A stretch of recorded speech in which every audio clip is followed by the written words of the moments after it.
My problem is using trig substitution, and the problem is that every night Tinkerbell flies to Cinderella's castle during the fireworks show on a cable with an arc defined by the function f of x is equal to the square root of x squared plus 1.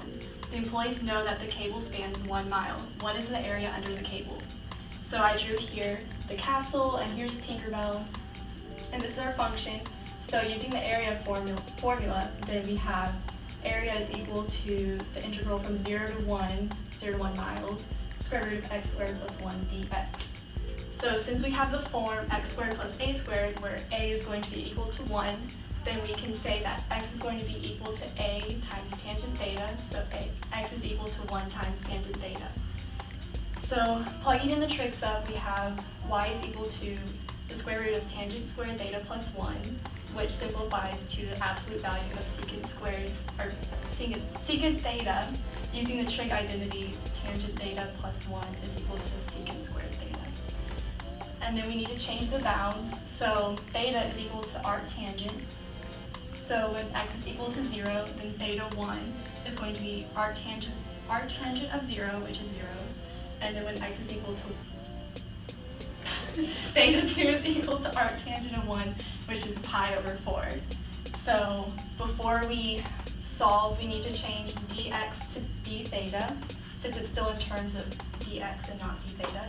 So d theta, which is the derivative of this formula, is secant squared theta. So our new integral, using our new bounds and plugging in dx or d theta for dx, is the integral from 0 to pi over 4 secant theta times secant squared theta with respect to d theta, which becomes secant cubed theta d theta. And when you plug that in, it is 1.148 miles squared, which is the area under this cable. Alright, so Disney is trying to make a new ride. They need a thin ellipse to use as a base for one of the pillars. The ellipse needed is described by the equation x squared over 4 plus y squared over 16 is equal to 1. There is a steel supplier that is willing to give the steel to the engineers, but the engineers will have to shape it into the disc. How much steel do the engineers need if the disc is going to be 10 centimeters thick? So, x squared over 4 plus y squared over 16 is equal to 1 is this graph that you can see as an ellipse, with the top bound at positive 4, y, bottom bound at the y is negative 4, left bound is negative 2, and right bound is 2. So to start off the integral, first you have to solve for y because we can't integrate the function given, well, the equation given. So you solve for y, you solve for y, and you pick your bounds. Since we decided to solve for y, we're going to use x, so we use the x-axis bounds from negative 2 to 2. Now it's time to integrate. So we pulled out the 4 of the integral because it's a constant. And we now are just left with 1 over x squared over 4. 1 minus x squared over 4 dx from negative 2 to 2. Since this is an ellipse, we can just integrate from 0 to 2 because of symmetry. And that would make our integral a lot easier. So we divide by 2 and get, so we get 2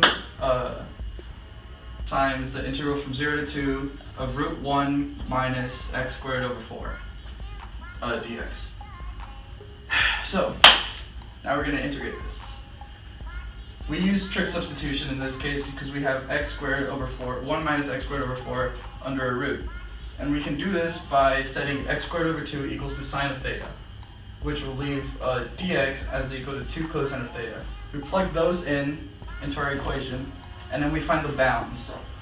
Using, first, to find the bounds, we have to solve for theta, which in this case would be moving this sign over here. So arc sine of x over 2 is equal to theta. And we plug in the top and bottom bounds. So when x is equal to 2, theta is equal to 0. And when x is equal to, when x is equal to 0, theta is equal to 0. When x is equal to 2, theta is equal to pi over 2. So, we plug in whatever we got there, and we can take out a 2 from cosine because it is a constant as well. It comes from here. So we multiply it by this, and now we get 4. 1 minus sine squared of theta is equal to cosine squared of theta, so we can do this substitution right here to get the root of cosine squared theta times cosine squared theta d theta, and that can reduce to cosine squared theta d theta. Now to integrate cosine squared theta, we need another trig identity that says that cosine squared theta is equal to 1 plus cosine 2 theta over 2. So we plug that in for cosine squared theta, and we get this integral, which is 4 times the integral from 0 to pi over 2 of 1 plus cosine 2 theta over 2 d theta. So to make this integral a lot easier, we can separate it into 2 different integrals, and then using u substitution to solve this one, and then just normal integration to solve this one, we get 2 times theta plus sine 2 theta over 2 from 0 to pi over 2. Now we plug in our bounds, and we see that sine pi over 2 and sine theta are all equal to 0, which just leaves 2 times pi over 2, which is equal to pi. That's the solution for the integral. But to answer the question, we have to multiply by the thickness. So the thickness is 10, and we multiply by 10, so we get 10 pi.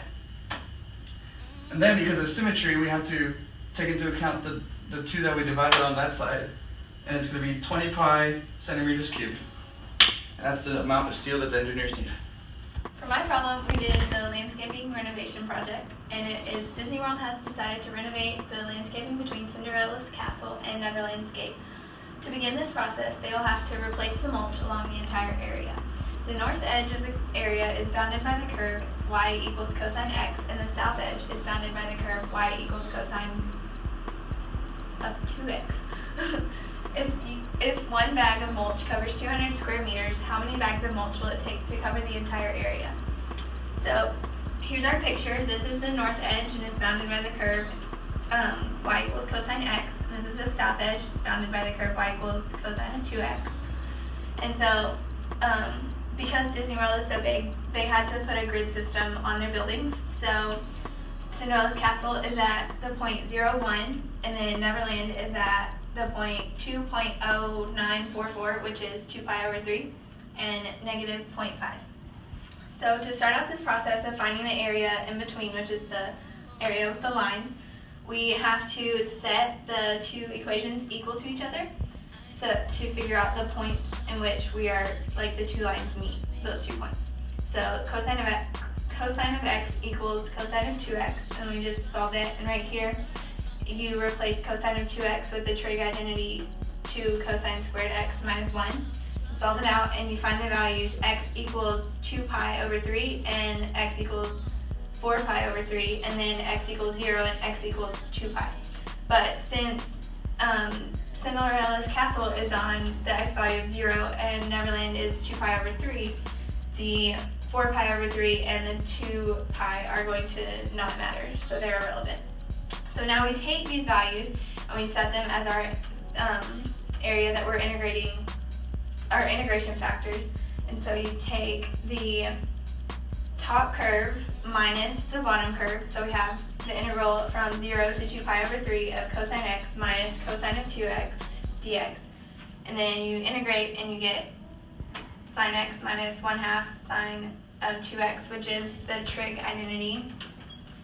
And then you plug in your values, and you end up getting that the total area of this whole section is 1.299 kilometers squared.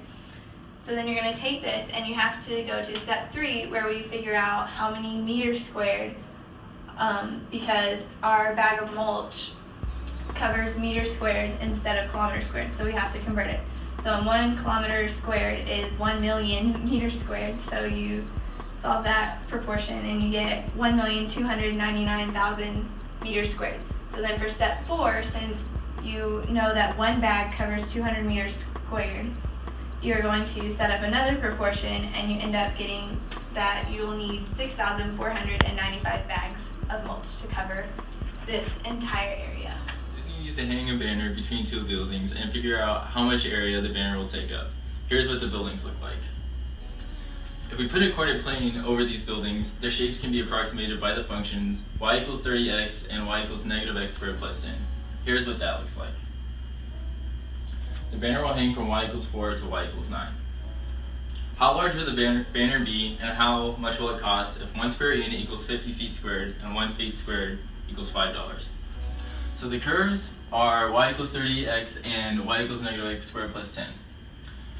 Because our bounds of integration are in terms of y, we need to get our functions in terms of y as well. So we have x equals y over 30 and x equals the square root of negative y plus 10. Note that since we are only using the right side of the parabola, we use the positive of the square root.